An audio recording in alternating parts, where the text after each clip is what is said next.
নদিয়া শান্তিপুরে স্বরাষ্ট্রমন্ত্রী প্রচারে এসে গতকাল শীতলকুচিতে সিআরপিএফ জওয়ানদের গুলি চালানোর প্রসঙ্গে বললেন তার কথা।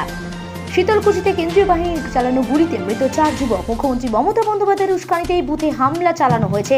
কেন্দ্রীয় বাহিনী অস্ত্র লুট করতে গেছিল রবিবার, অভিযোগ করলেন কেন্দ্রীয় স্বরাষ্ট্রমন্ত্রী অমিত শাহ। রবিবার তিনি শান্তিপুরে বিজেপি প্রার্থী জগন্নাথ সরকারের সমর্থনে প্রচারে এসে সাংবাদিকদের এমনটাই বলেন। তিনি স্পষ্ট বলেন, শীতলকুচি আসনে কিছুদিন আগে মমতা দিদি ভাষণ দিয়েছিলেন, কেন্দ্রীয় বাহিনী এলে তাদের ঘিরে ফেলতে বলা হয়েছিল, হামলা করতে বলা হয়েছিল। আমি একটা কথা দিদিকে বলতে চাই, আপনি যদি ভাষণ না দিতেন তাহলে এই 4 যুবক সিআরপিএফ এর উপর হামলা করার হিম্মত পেত কি? আপনি ওদের উৎসাহ দিয়েছেন। এরা যে চতুর্থ দফার নির্বাচনে কোচবিহারের একটি বুথে লোক হামলা করেছিল। এর পাশাপাশি তিনি আরো বলেন, সিআরপিএফ অস্ত্র লুট করার চেষ্টা করে। সিআরপিএফ এর অস্ত্র লুট করার চেষ্টা হয়, আত্মরক্ষার্থে অস্ত্র বাঁচাতে সিআরপিএফ গুলি চালাতে বাধ্য হয়। তিনি বলেন, অবশ্যই ঘটনাটা দুঃখজনক, কিন্তু এতেও রাজনীতিকরণ করা হচ্ছে। আক্ষেপে সুরে তিনি বলেন, মৃত্যুতেও তুষ্টিকরণ ভোটের রাজনীতি, মৃত্যু রাজনীতির ঊর্ধ্বে হওয়া উচিত। শীতলকুচিতে কেন্দ্রীয় বাহিনীর হাতে 4 জনের মৃত্যুর পর মমতা বন্দ্যোপাধ্যায় সরাসরি স্বরাষ্ট্রমন্ত্রীর পদত্যাগ দাবি করেছিলেন। অভিযোগ করেছিলেন স্বরাষ্ট্রমন্ত্রী চক্রান্তকারী। ঠিক তার পরদিন শান্তিপুরে এসে মমতা বন্দ্যোপাধ্যায় অভিযোগে জবাব দেন অমিত শাহ। তিনি বললেন, ওই 4 জন যুবকের মৃত্যুতেও আমাদের দুঃখ রয়েছে, অথচ দিদি 4 জনের শ্রদ্ধাঞ্জলি দিচ্ছেন। আনন্দ বর্মণের মৃত্যুতে এক ফোঁটা চোখের জল ফেলা হয়নি, এমন কথা উঠে আসে তার মন্তব্যে। এদিন অমিত শাহ আগামী নির্বাচনগুলি শান্তিপূর্ণ করার জন্য সব রাজনৈতিক দলের কার্যকর্তাদের আহ্বান জানান। শান্তিপুরে জগন্নাথ সরকার এবং রানাঘাট দক্ষিণ বিধানসভার মুকুটমণি অধিকারী সমর্থনে রোড শো করেন। শান্তিপুরের রাস্তায় রবিবার দুপুরে একেবারে ভাঙা রাশের শোভাযাত্রা দেখলেন মানুষ। पूरा शांतिपुर आज सड़कों पर आया। मैं शांतिपुर की जनता का बहुत बहुत धन्यवाद करता हूं कि पौराणिक भूमि पर मुझे पूरा भरोसा है कि 2 मई को कमल खिलेगा और जगन्नाथ सरकार भी जीत कर आएंगे। बंगाल के चुनाव के चौथे चरण के मतदान में कल एक दुखद घटना हुई। एक बूथ पर कुछ अज्ञात लोगों ने हमला किया। सीआरपीएफ के हथियार लूटने का प्रयास किया और जब सीआरपीएफ ने अपने बचाव में अपने हथियार बचाने के लिए गोली चलानी पड़ी, इसमें 4 लोगों की एक मृत्यु हुई। ये बहुत दुखद घटना है, मगर इससे ज्यादा दुखद जिस प्रकार से इस घटना को पॉलिटिसाइज किया जा रहा है वो। मैंने ममता दीदी के स्टेटमेंट देखे, उसी बूथ पर सुबह आनंद बर्मन का हत्या कर दिया गया, गुंडों द्वारा हत्या कर दिया, और वो इसलिए हत्या कर दिया गया कि वहां पर मतदान न हो। उसी बूथ पर हमला किया गया और उसी बूथ पर सीआईएफएस के हथियार लूटने का प्रयास किया, मगर ममता दीदी सिर्फ 4 लोगों को श्रद्धांजलि देती है। आनंद बर्मन की मौत की उनको नहीं पड़ी। मृत्यु में भी तुष्टीकरण और वोट की राजनीति, बंगाल की राजनीति को ममता दीदी ने कितना नीचे गिराया है, ये इसका एक उदाहरण। आनंद बर्मन बढ़ गया, उसका भी हमें दुख है, और बाकी जो 4 लोग मर गए इसका भी दुख है। मृत्यु किसी की भी हो, वो राजनीति के परे होनी चाहिए, परंतु आनंद बर्मन पर ना एक भी आंसू बहाया, ना एक भी स्टेटमेंट किया, ना आज तक उसके मृत्यु पर श्रद्धांजलि या दुख व्यक्त किया, क्योंकि आनंद बर्मन एक राजवंशी समाज का नवयुवा है। वो उनकी वोट बैंक के लिए अनुकूल नहीं था। इस प्रकार की राजनीति ये बंगाल का परंपरा नहीं है, बंगाल की संस्कृति नहीं है।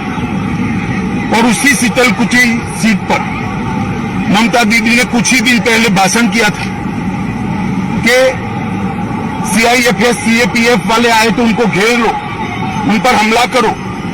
मैं पूछना चाहता हूं ममता दीदी को, एक शार्प सवाल पूछना चाहता हूं कि क्या आपका वो भाषण वो 4 लोगों के मृत्यु के लिए जिम्मेदार नहीं है क्या? अगर आप वो भाषण न करती कि 4 युवा सीआरपीएफ पर हमला करने का हिम्मत करते क्या? आपने उनको उकसाकर एक गोलीबारी का कारण दिया। मैं मानता हूं कि ममता दीदी के पास अभी भी समय है। जो 5वां युवा मर गया है उसको भी श्रद्धांजलि दें, उसकी भी बात करें और बंगाल की जनता को इसके लिए, ये जो उन्होंने भाषण किया इसके लिए बंगाल की जनता के समक्ष माफी मांगी। और साथ में मैं बंगाल की जनता को विनती भी करना चाहता हूं, ये एक घटना छोड़कर बाय एंड लार्ज बंगाल का चुनाव शांतिपूर्ण ढंग से हुआ है। हालांकि कुछ भारतीय जनता पार्टी के कार्यकर्ता चुनाव के दौरान भी 5 से ज्यादा कार्यकर्ता मार दिए गए, इसके लिए भी ममता दीदी कुछ नहीं बोली। परंतु बंगाल का चुनाव शांतिपूर्ण हो रहा है, वो बंगाल में एक नई शुरुआत। पहले कम्युनिस्ट और फिर तृणमूल कांग्रेस ने राजनीतिक हिंसा को बढ़ावा दिया है। बंगाल इससे बाहर आ रहा है। बंगाल की जनता को मेरा करबद्ध निवेदन है, बाकी के 4 चुनाव में भी शांतिपूर्ण ढंग से लोकतंत्र के उत्सव को मनाएं, चुनाव करें, अपने पसंदीदा प्रत्याशी को जिताएं और बंगाल के अंदर शांतिपूर्ण चुनाव का एक नया इतिहास सर्जने का काम करें। साथ में मैं बंगाल की जनता को यह भी वादा करना चाहता हूं कि 2 मई के बाद जब भारतीय जनता पार्टी की सरकार यहां मोदी जी के नेतृत्व में बनेगी, ये चुनावी हिंसा, राजनीतिक हिंसा हमेशा के लिए बंगाल को छोड़कर चली जाएगी, क्योंकि राजनीति हिंसा करने वाले लोगों को आप निश्चित रूप से परास्त करने वाले हैं। मैं फिर से एक बार शांतिपूर्ण चुनाव के लिए सभी को अपील करता हूं, सभी दल के कार्यकर्ताओं को अपील करता हूं कि चुनाव आयोग के बनाए हुए नीति नियमों के अनुसार हम चले, इसका पालन करें और चुनाव को शांतिपूर्ण रखें। धन्यवाद। নিজের বাড়িকে একেবারে অন্যরকম ভাবে সাজাতে চান? আপনিও কি চান আপনার বাড়ি হয়ে উঠুক একেবারে অন্যরকম? এখানে নামি দামি ব্র্যান্ডেড প্লাই, কাঁচ, অ্যালুমিনিয়াম, স্টিল এবং ঘর সাজানোর সামগ্রী পাইকারি ও খুচরো বিক্রি করা হয়।